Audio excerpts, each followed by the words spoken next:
High friends, welcome to guidance school. आज आपण बघणार आहोत नवीन टॉपिक. तो कोणता आहे तर टाईम अँड वर्क. सो बघूया यात काही इम्पॉर्टंट टॉपिक आहेत किंवा काही त्या रिलेटेड टाईप्स दिलेले आहेत.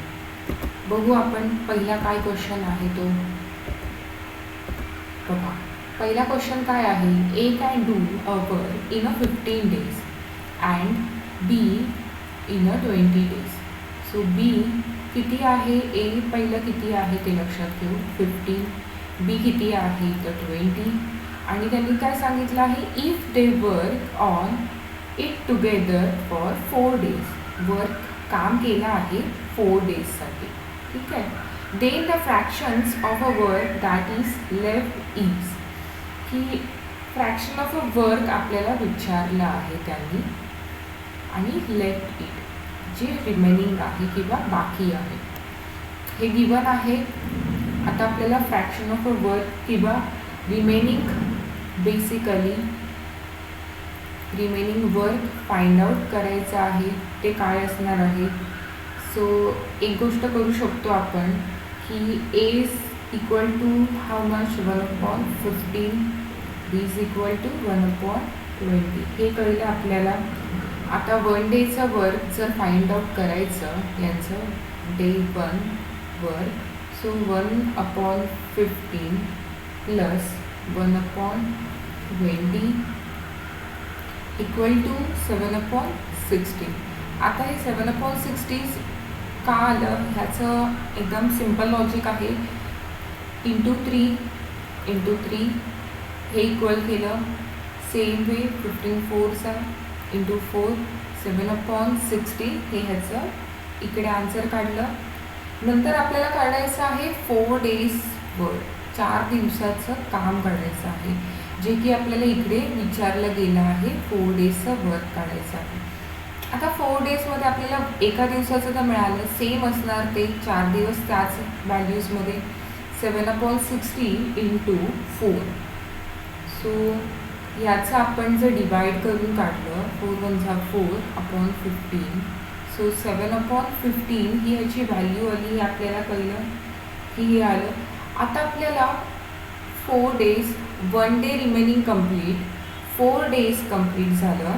आता आपल्याला रिमेनिंग काढायचं आहे, म्हणजे what is remaining. So remaining काय आहे ते काढायचं आहे. रिमेनिंगमध्ये 1/1 इंटू 7/15 केलं जर आपण, तर ह्याचा आन्सर आपल्याला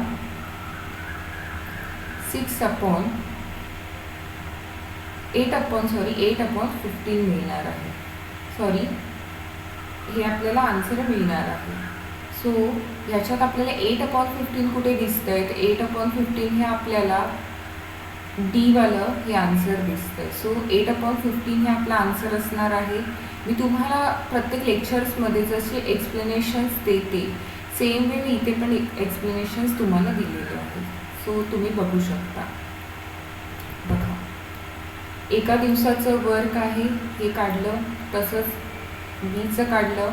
मग 1/15 आपण 1/20 प्लस केले, सो 7/16 ह्याला इंटू 4 इंटू 3 केलं. सेम वे इथे 4 daysचं वर्कआउट आपण कॅल्क्युलेट केलं. सो 4 daysची व्हॅल्यू काढली आणि 1 - 7/15 केलं. सो 8/15 हे आपला आन्सर मिळालं.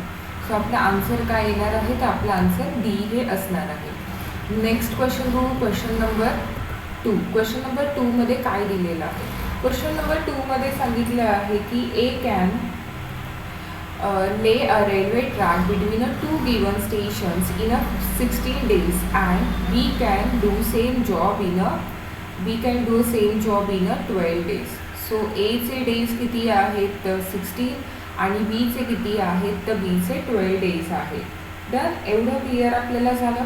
आता आपल्याला काढायचं आहे काय तर then C alone can do the job in. मग सी एकटा किती काम करू शकतो हे आपल्याला इन शॉर्ट फाइंड आउट करायचं आहे. बेसिकली हे लक्षात ठेवा, ए प्लस बी प्लस सी हे आपल्याला काढावं लागणार त्यांचं एका दिवसाचं वर्क. सो हे किती दिवस, डेज किती लिहित 1/4. इथे 4 आपल्याला मेन्शन केलेला आहे. सो तो आता पहिले इथे ॲज इट इज आपण लास्ट क्वेश्चनमध्ये जसं लिहिलं, ए किती आहे तर ए 1/16 आहे. सेम वे बी किती आहे तर बी 1/12 आहे. नंतर आहे सीचं आपल्याला काढायचं आहे. तो सीचं काढायला आपल्याला काय करावं लागणार, 1/4 हे आपल्याला 4 डेज दिलेले आहेत, पण आपल्याला सीची व्हॅल्यूज माहिती नाही, सीने किती दिवस काम केलं आहे. सो हे मायनस साईन 1/16 प्लस 1/12 हे धरलं, कॅल्क्युलेट केलं. सो हे -1/4 सेम राहणार आणि ह्या व्हॅल्यूज आपल्याला इक्वल करायचे असतात जसं लास्ट सममध्ये केलं. सो 7/48 हे काढलं आपण इकडे. ह्याचं सिम्प्लिफाय करून आन्सर किती येणार, 5/48 ह्याचं आन्सर येणार आहे.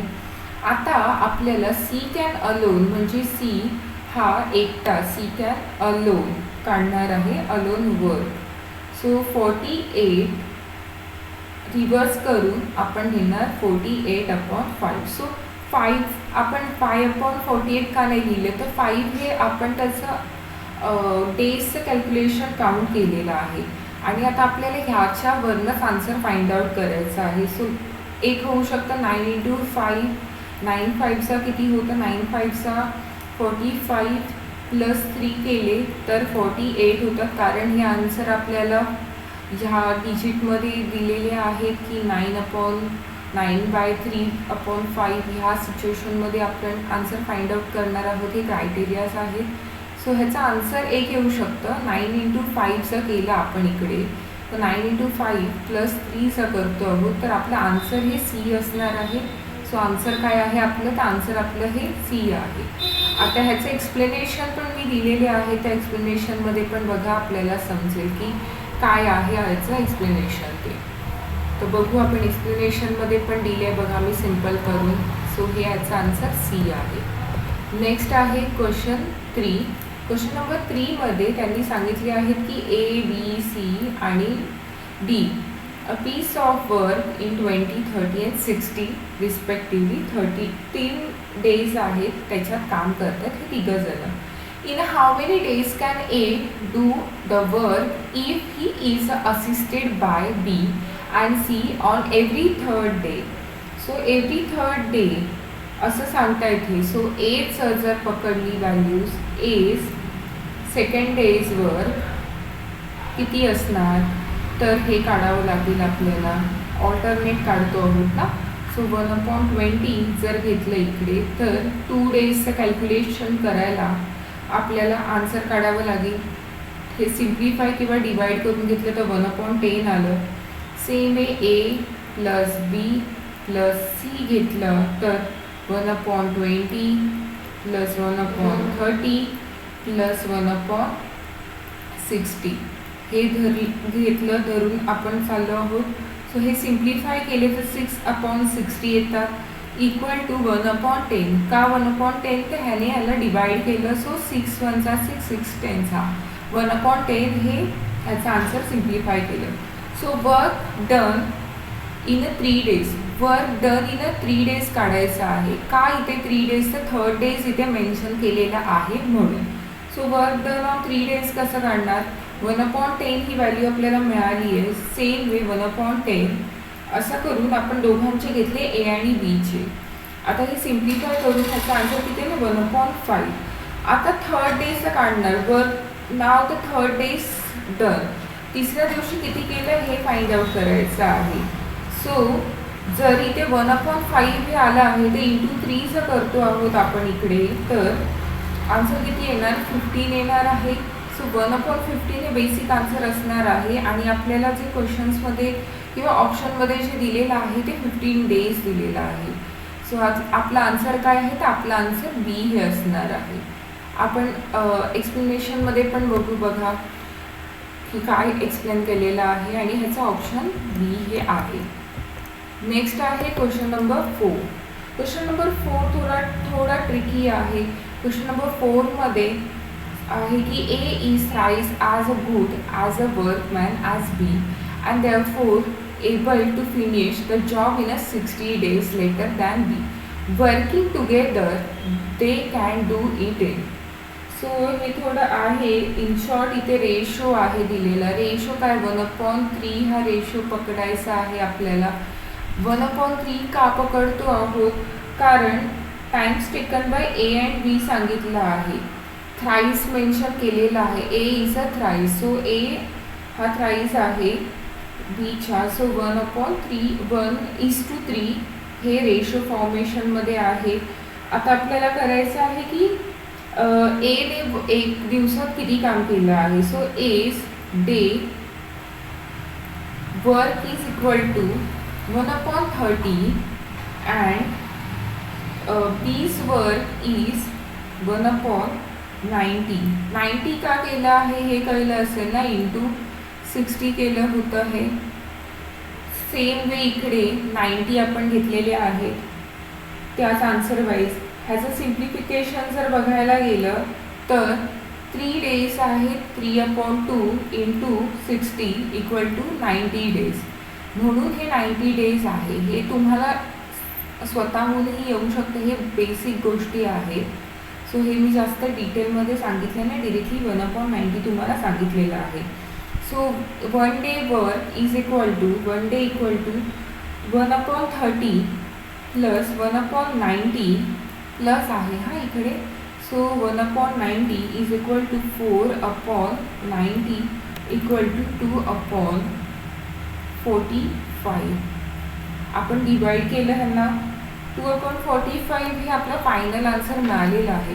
हेच खूप काढणं ट्रिकी होतं. सो 1/30 आपण कसे घेतले हे तुम्हाला पण कळलं असेल आणि 1/90 डेज कसं आलं हे पण तुम्हाला कळलं असेल. सो हे जर आपण सिम्पल फॉर्ममध्ये किंवा फ्रॅक्शनमध्ये घेतलं तर त्याचा आन्सर काय येणार आहे. तर ह्याचा आन्सर आपलं 22/1/2 हे आपलं आन्सर असणार आहे. सो बी हे आपला आन्सर असणार आहे. आपण आता ह्याचं एक्सप्लेनेशन पण बघून घेऊ. ह्याच्या एक्सप्लेनेशनमध्ये काय सांगितलं आहे ते बघा. ह्या एक्सप्लेनेशनमध्ये त्यांनी दिलेलं आहे की कसं आन्सर आलेलं आहे ते. आता बघू last question but important question. A can alone do a piece of work in 6 days. एने किती दिवसात काम केलेलं आहे हे आपल्याला सांगते. बेसिकली हे लक्षात ठेवा की इकडे आपल्याला रेशो फॉर्म्स आहे. A:B:C हा रेशो फॉर्म आहे. So piece of works 1/6 is 1/6 is equal to 1/8 is equal to 1/24. आता 1/24 आपण घेतलेलं आहे. हे कसं आलेलं आहे. सो सीचं 1 डे वर्क आपण कॅल्क्युलेट करतो. जसं 1/6 जे आहे तिकडे 1/6 मी तुम्हाला सीची व्हॅल्यू कशी घेतली आहे मी ते सांगते. 1/6 प्लस 1/8 हे आपण घेतलं आणि त्याला 1/3 हे मायनस करतो आहोत. -1/3. सो हे मायनस करून आपल्याला आन्सर काढायचं होतं. ह्याचा आन्सरचा 1/3 मायनस 7/24. आता हे मी प्रत्येक वेळी नाही एक्सप्लेन करू शकत. हे सिम्प्लिफाय करायचे किंवा व्हॅल्यूज इक्वल करायचे आहेत. सो दॅट लाईक ह्याचा आन्सर सेम हे करून 1/24 हे ह्याचा आन्सर काढलेला आहे. तेच हे 1/24 आपण घेतले होते. आता हे सिम्प्लिफाय करून घेतलं तर 4:3:1 हे ह्याचा आन्सर येणार आहे. आता आपल्याला 3 डेजचा शेअर काढायचा आहे. जे गिवनमध्ये आपल्याला ऑलरेडी क्वेश्चन्समध्ये आपल्याला दिलेलं आहे की 3 डेजचा काढायचा आहे. सो 3 डेजमध्ये काय आहे 3 × 1/24 इंटू किती आहे अमाऊंट दिलेली 3200. आता हे 3200 का घेतलं आहे कारण इथे पेड केलं आहे किंवा व्हॅल्यूज केले आहे. हे सिम्प्लिफाय करून घेतलं तर ह्याचा आन्सर आपल्याला 400 मिळणार आहे. एकदम बेसिक आहे जे तुम्ही स्वतःहून देखील करू शकता. सो 400 हे आपलं आन्सर आलेलं आहे. सो आता आपण बेसिक ह्याचं एक्सप्लेनेशन बघू की ह्याचं एक्सप्लेनेशन काय होतं ते. एक्सप्लेनेशनमध्ये मी सगळं सिम्प्लिफाय केलेलं आहे. सो बघा ह्याचं एक्सप्लेनेशनमध्ये पण मी एकदम इझी वे तुम्हाला दिलेलं आहे ॲज इट इज सिम्पल. आणि असेच मी काही बेसिक क्वेश्चन्स किंवा एक्झाम पॉईंट ऑफ व्ह्यू असणारे इम्पॉर्टंट क्वेश्चन्स मी घेऊन येणार आहे. तसंच आमचं गायडन्स ग्रुप मराठी व्याकरणाचे पण लेक्चर आम्ही टाकत आहोत. सो प्लीज ते अटेंड करा. आता काही नेक्स्ट इंग्लिश ग्रामरचे पण व्हिडिओ आम्ही टाकणार आहोत. सो प्लीज अटेंड करा, त्याचा फायदा तुम्हालाही होईल आणि आम्हाला कमेंट करा की तुम्हाला कसे वाटतात ते. सो प्लीज आमचं गायडन्स ग्रुपच्या चॅनलला लाईक करा, शेअर करा अँड सबस्क्राईब करा.